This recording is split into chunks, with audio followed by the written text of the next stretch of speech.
Portland, Oregon, January 1952. At Mercy General Hospital, an 18-year-old young woman named Joyce Miller was finishing her second week as a registered nurse. Her hands trembled slightly as she removed her white uniform, not from fear, but from a determination she didn't yet know where it came from. Joyce had grown up in Millfield, daughter of Robert Miller, a carpenter, and Helen Miller, a seamstress. She had always known her destiny lay beyond the borders of the small town. In the winter of 1951, she had completed Portland's nursing school and in January 1952 began at Mercy General Hospital. She didn't know that the coming years would transform her not just into an experienced nurse, but into someone capable of making decisions that would change a family's destiny forever. Decisions she would carry as a secret for 12 long years. This is the fourth story of Millfield, the story of Joyce Miller, who would become Joyce Patterson, before being Margaret's best friend, before making the triangular marks, before becoming the guardian of the greatest secret of her life. Joyce Miller had left Millfield at age 16 with a suitcase, $200 saved from working at the Morrison family's fabric shop, and an acceptance letter to Portland's nursing school. Her parents, Robert and Helen Miller, didn't completely understand the decision. In Millfield, young women married early, took care of the house, helped with family businesses, but Joyce was always different. Why do you want to take care of strangers when you could take care of your own family?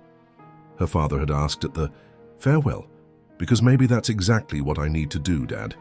Take care of those who have no one else. Nursing school was rigorous. 2 years of intensive studies, hospital practices, night shifts that tested both body and spirit. Joyce Miller stood out not just for technical competence, but for something rarer, the ability to maintain humanity amid suffering. In 1952, newly graduated, Joyce Miller was assigned to work in the emergency ward of Mercy General.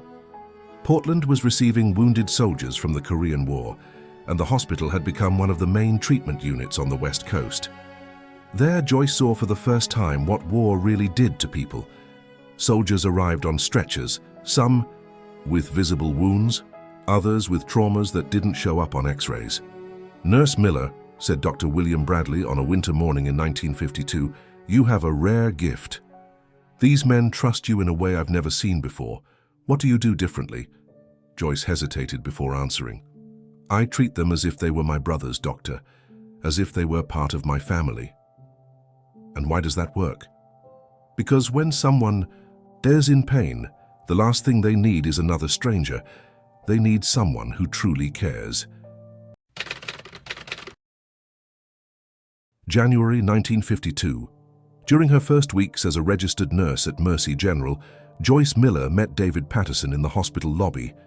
David was a soldier, on leave, visiting a wounded friend who had arrived from one of the first operations in Korea. Tall, brown hair and a gentle way of speaking that immediately caught Joyce's attention. "Nurse," he said, approaching the station where Joyce was organizing medications, "my friend Jack Morrison is in room 304. He's scared. Won't talk to the doctors, won't do the physical therapy exercises. I thought maybe a nurse could reach him in a different way," Joyce completed, smiling. "Exactly. You seem like the kind of person who knows how to talk to scared people." The courtship began slowly. David came to visit Jack 3 times a week and always found an excuse to talk to Joyce. He brought flowers from the boarding house garden where he stayed, small chocolates, and stories about his hometown, an agricultural community near Millfield. "When I returned from the war," David said on a spring afternoon, while they walked in the park near the hospital, "I want to buy a piece of land, start a family, have the simple life my father never could have." They married in June 1952 in a small ceremony at the hospital chapel. Joyce Miller wore a borrowed blue dress from a colleague, and David looked impeccable in his military uniform. Joyce's parents came from Millfield for the ceremony. "Joyce Miller," David whispered in her ear during the waltz. "Now you're Joyce Patterson. Sounds good, doesn't it?" "Sounds like home," she replied. 2 weeks after the wedding, David received his deployment orders to Korea.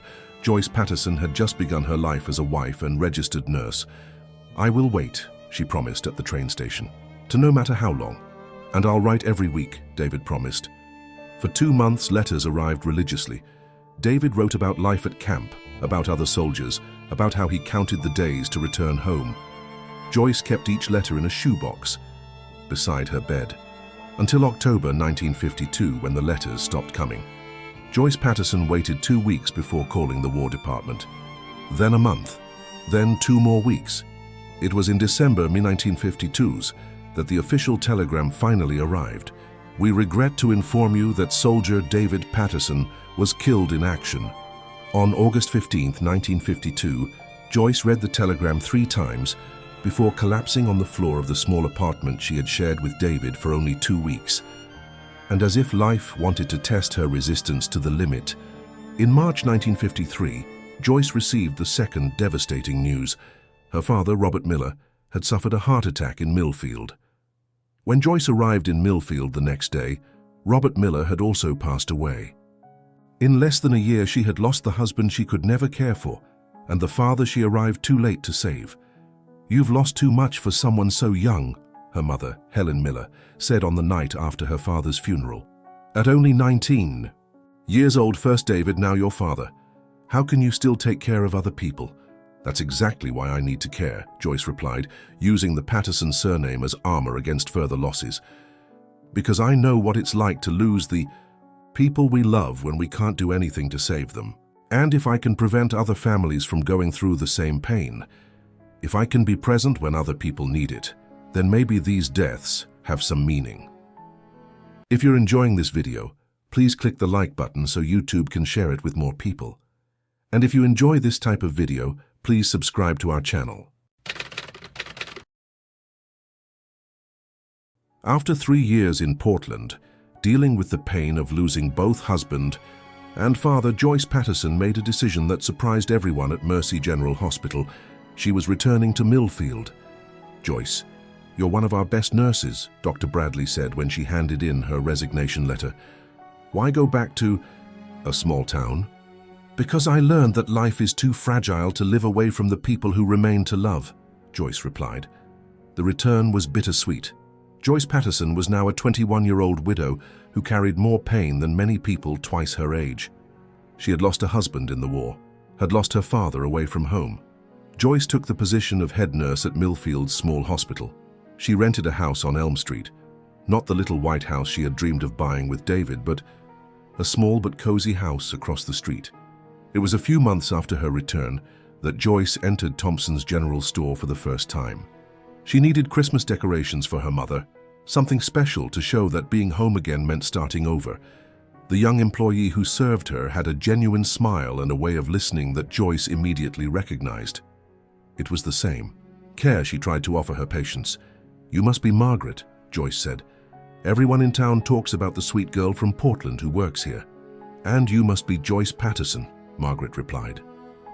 "The nurse who came back from the big city to take care of us." In that first meeting, Joyce knew she had found something she didn't expect. A kindred spirit. Someone who understood that caring for people was more than a job. It was a way to heal one's own wounds.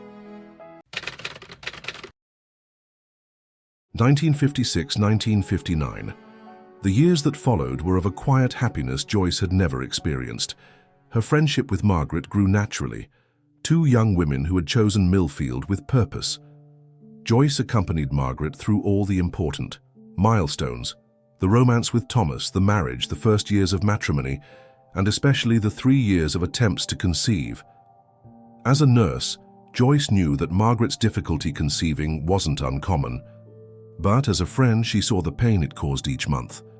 "This baby will be born strong and healthy," Joyce always repeated when Margaret finally became pregnant. "I can feel it." In 1959, Joyce began working also at St. Mary's Hospital in Pine Valley, covering shifts when they needed experienced nurses. There she learned about the medical system that would eventually receive the babies transferred from Millfield. As someone who had cared for countless soldiers coming from the Korean War, Joyce knew that emergencies create chaos, and chaos creates opportunities for fatal errors. She studied every protocol, every emergency procedure. "Why are you so interested in our nursery protocols?" asked Mrs. Dorothy Clark, head nurse at St. Mary's. Because I work in a small hospital, Joyce replied. If we ever need to transfer babies, in an emergency, I want to make sure everything goes well. It was a half-truth.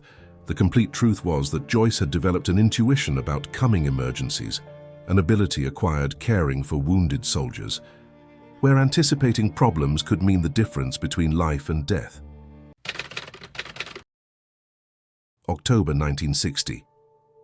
The moment Joyce had unconsciously prepared for during years finally arrived. When Margaret went into labor in the middle of the contamination outbreak, Joyce knew she was facing the most important situation of her career, as a nurse and as a friend. During the triplets' birth, while simultaneously caring for Margaret and contaminated patients, Joyce made quick decisions that only her experience could have prepared her for. When Dr. Mitchell announced that the babies would need to be transferred, Joyce immediately saw what others didn't. The chaos of transfer could result in the permanent loss of the triplets' identity. It was then that Joyce Patterson made the triangular marks, 3 small dots on each baby, in the same location, with her sterilized surgical instrument. Her hand didn't tremble. Years of nursing had prepared her. A triangle, she whispered, while making the last mark. 3 dots, 3 siblings. This wasn't just a mark, it was an invisible signature, a sign that only she and Margaret would understand when the right time came. And as she accompanied the babies to the ambulance that would take them to Pine Valley, Joyce Patterson made a silent promise. She would guard this secret until the right moment. October 1960 to October 1972, 12 years of silent searching. 12 years carrying the weight of a secret that could change everything. Joyce Patterson had become more than a nurse. She had become a guardian of destinies, a protector of hopes, a woman who knew that sometimes love requires temporary secrets to enable future miracles. Every day, in every medical consultation, Joyce searched for 3 small dots forming a triangle. Every day she renewed her silent promise to Margaret. She didn't know that her search was about to find its end, but Joyce Patterson knew one thing: when the right moment came, she would be ready. This was the 4th story of Millfield. The story of Joyce Patterson, nurse, friend, guardian of secrets, and the woman who proved that sometimes the deepest love is expressed through the longest patience. If you liked this video, subscribe to the channel and share our video to help us spread our stories.